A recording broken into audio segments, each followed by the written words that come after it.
A Polícia Federal solicitou em janeiro desse ano a quebra dos sigilos bancário e fiscal telemático de Fábio Luiz Lula da Silva, filho do presidente da República, no âmbito da investigação que apura suspeitas de fraudes em descontos aplicados a beneficiários do INSS. O pedido foi autorizado na época pelo ministro André Mendonça, relator do caso no STF. A medida da PF antecede a decisão da CPMI do INSS, que também aprovou a quebra de sigilo de Lulinha nesta quinta-feira. Segundo documentos preliminares da apuração, há indícios de que ele teria recebido repasses mensais de R$300 mil em um suposto esquema de desvios de recursos na Previdência.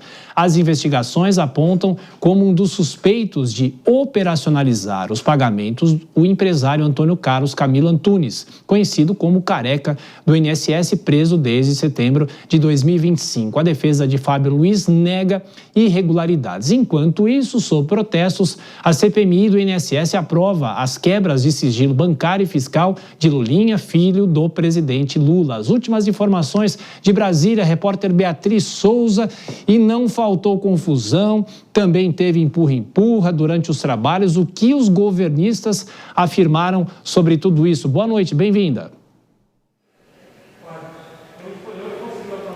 Oi, boa noite. Pois é, isso mesmo. Após aprovarem os requerimentos da quebra de sigilo bancário e fiscal do filho do presidente Lula, conhecido como Lulinha, a confusão tomou conta da CPMI. Isso porque os parlamentares da base governista alegaram que houve um erro na contagem dessa votação e foram até a mesa para poder ali contestar. Para vocês entenderem, essa votação foi simbólica e dos 31 parlamentares presentes, 7 votaram contra, segundo a presidência da CPMI, que é do senador Carlos Viana. Já os parlamentares da base do governo disseram que tinham 14 parlamentares titulares que se manifestaram contra a quebra de sigilo bancário e fiscal de Lulinha. E aí eles foram até a mesa para poder contestar, foi quando toda essa confusão começou, com empurra-empurra, como vocês podem ver no vídeo. E quem estava nessa comissão, participou aí também desse empurra-empurra, foi o deputado Rogério Correia, da base governista, e ele dá os detalhes aí do que ele viu e, segundo ele, o erro que aconteceu. Vamos assistir. Todo tumulto tem um responsável principal, que é o senador Carlos Viana. O senador Carlos Viana fraudou o resultado da votação. Nós já fomos, inclusive, até o presidente Alcolumbre, levamos a gravação das imagens e fotos. É como levar seu juízo para ele olhar o VAR. Quando ele vê o VAR, ele vai ver que a votação foram 14 contrários aos requerimentos da oposição, dos bolsonaristas, e apenas 7 a favor deles. Ele inverteu o resultado da votação.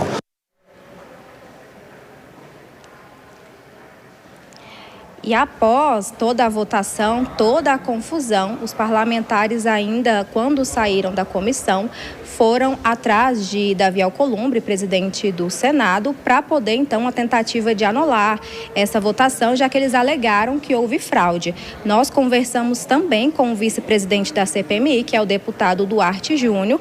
Ele comentou sobre essa possibilidade de anular, essa votação na comissão. Vamos assistir também. Agora, uma pergunta que não quer calar. Que legitimidade, que moral teria o senador Davi Alcolumbre para manifestar sobre a ilegalidade ou não de um ato, sobre o cumprimento do regimento de um ato ou não, se ele até hoje não trouxe a CPMI, não entregou a CPMI após nós termos aprovado por unanimidade, aí foi esquerda, foi direita, foi centrão, foi todo mundo, unanimemente votou a favor da entrega das imagens do Congresso Nacional. Para onde foi o Antônio Antunes? Onde foi o Careca do INSS? Em qual gabinete ele esteve? Quem ele visitou? O que ele falou? Ele foi na presidência do Senado? Por que o Davi ele não entrega essa documentação?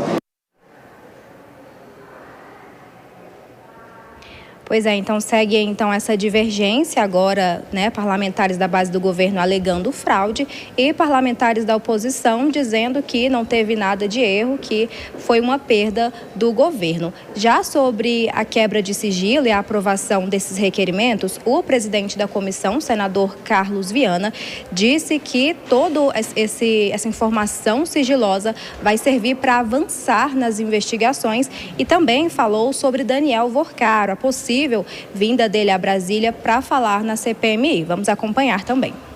Primeiro, nós quebramos o sigilo bancário do senhor Fábio Luiz Lula da Silva. Vamos avaliar o que encontrarmos ali, se há recebimentos diretos vindo do Antônio Carlos Camilo Careca do INSS, e ele pode ser convocado. Já tentamos 2 vezes, posso colocar uma 3ª vez até que a gente tenha uma resposta, porque é necessário que ele venha até para dizer se é inocente ou se é culpado. Com relação ao Daniel Vorcaro, ele tem de vir a essa CPMI como qualquer pessoa, não é porque ele é um banqueiro que nós vamos blindá-lo, não.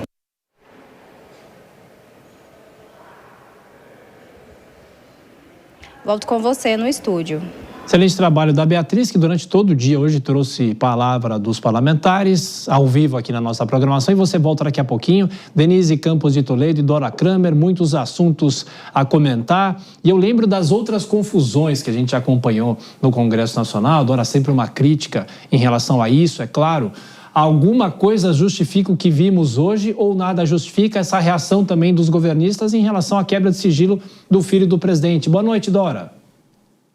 Boa noite, Thiago. Boa noite, Denise. Boa noite a todos. Pois é, sobre a quebra de sigilo ainda restam algumas dúvidas. Agora, a respeito da quebra de decoro parlamentar, nenhuma dúvida, né? As imagens estão aí, é claro que foi quebra. Agora, se isso aí vai prosperar, algum tipo de punição, não sabemos. Na questão da contestação que fazem os governistas, é uma acusação grave de fraude, né? Que se ficar provado que foi isso mesmo, que foi fraudada, isso põe em xeque o comando da CPI. Então, é bastante grave. Agora, o conteúdo, essa questão da quebra de sigilo propriamente dito, sigilo fiscal e bancário do Fábio Luiz, filho mais velho do presidente Lula. Olha, é uma confusão que, em tese, não precisava ter acontecido, porque o próprio presidente Lula, em 2 ocasiões, foi perguntado recentemente em entrevistas sobre essa questão, o envolvimento do filho dele, o possível envolvimento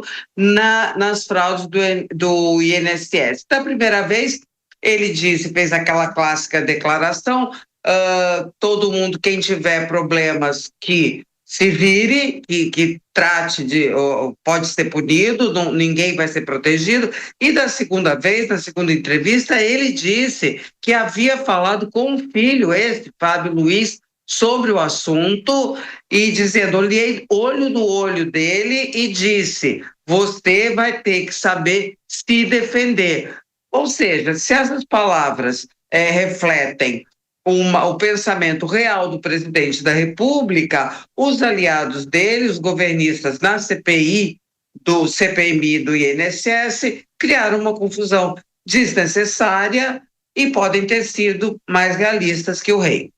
Denise, a questão é os efeitos disso, efeitos políticos, né? Porque, de qualquer forma, a oposição ao presidente Lula vai aproveitar efetivamente tudo isso. Bem-vinda, boa noite. Boa noite, Thiago, boa noite, Dora, boa noite você que nos acompanha. O que importa mais é o que vai ser apurado efetivamente. Claro que tem que averiguar se há uma posição tendenciosa da presidência da CPMI em relação a votações, se houve alguma tentativa de fraude ou não.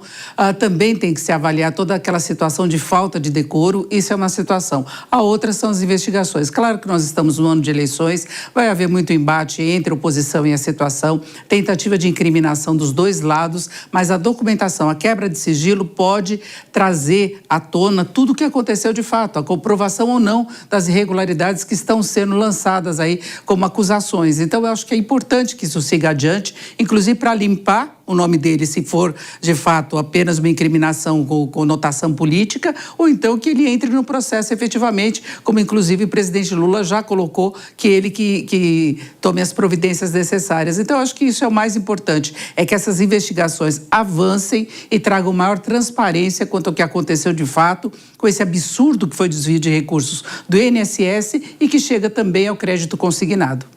A